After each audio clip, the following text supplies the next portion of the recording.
Radhe Radhe friends, welcome back to my channel. कैसे हो आप सब? उम्मीद है सब स्वस्थ और मंगलमय होंगे। फ्रेंड्स, आप लोगों को ये वीडियो में बहुत ही ज़रूरी जानकारी लेकर आई हूँ। सबसे पहले आप मेरे लड्डू से मिलिए। ये मेरी भाभी जी के लाला है और मैं मायके आई हूँ। ये हमारे माधव से मिलिए, ये हमारे कान्हा से मिलिए।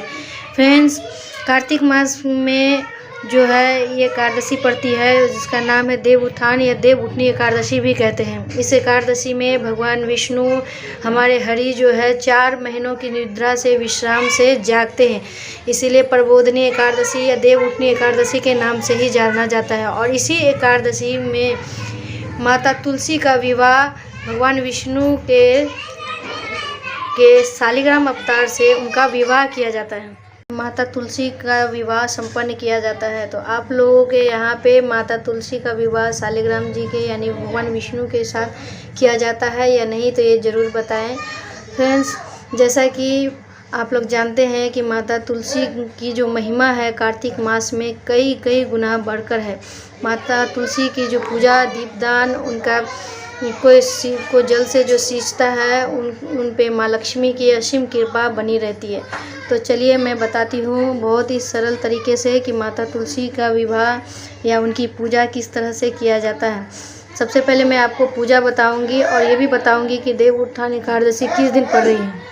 देव उत्थान एकादशी के दिन उसकी शाम के समय माता तुलसी का विवाह भगवान विष्णु के साथ या शालिग्राम जी के साथ संपन्न किया जाता है। बहुत सारे लोग ये शादी करते भी है, लेकिन मेरा मानना है फ्रेंड्स कि अगर पंडित जी को बुलाकर माता तुलसी का विवाह शालिग्राम जी के साथ करवाते हैं तो कुछ मंत्रों के साथ बहुत ही अच्छे से हो पाती है। बाकी सबकी अपनी अपनी भावना और अपनी अपनी ये इच्छा है, लेकिन फिर भी मैं आप लोगों को बता दूं, अगर आप माता तुलसी का विवाह भगवान विष्णु से या शालिग्राम जी से करवाना चाहते हैं तो हो सके तो पंडित जी को बुला ले।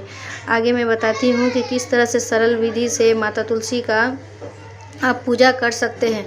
तो उनके पूजा करने के लिए सबसे पहले आपको उनके लिए नए वस्त्र, श्रृंगार के कुछ सामान, हो सके तो लहंगा, साड़ी, ये सारी कुछ चीज़ें श्रृंगार की सामग्री लाकर माँ तुलसी का श्रृंगार करें।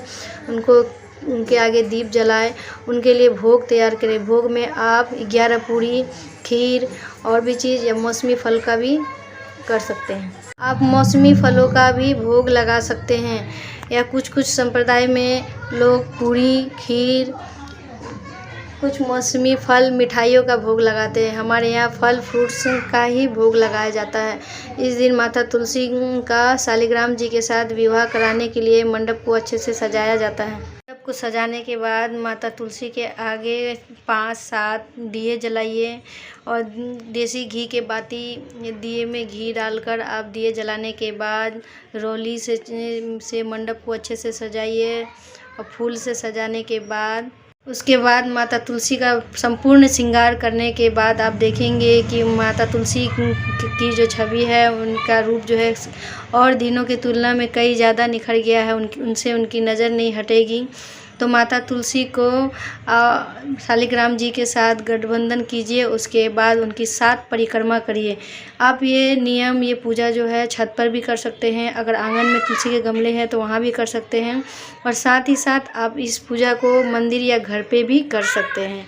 ये आप पे निर्भर करता है। तो इसी तरह से सिंपल पूजा करते हुए शालिग्राम जी का माता तुलसी के साथ विवाह संपन्न करिए, क्योंकि भगवान विष्णु को माता तुलसी अत्यंत प्रिय है। कहते हैं उनके बिना भगवान विष्णु एक भी भोग स्वीकार नहीं करते हैं। तो इस तरह से मैंने सिंपल पूजा विधि बताई है। उम्मीद है आपको अच्छी लगी होगी वीडियो। अच्छी लगे तो लाइक, कमेंट, सब्सक्राइब करें। Radhe Radhe, bye bye.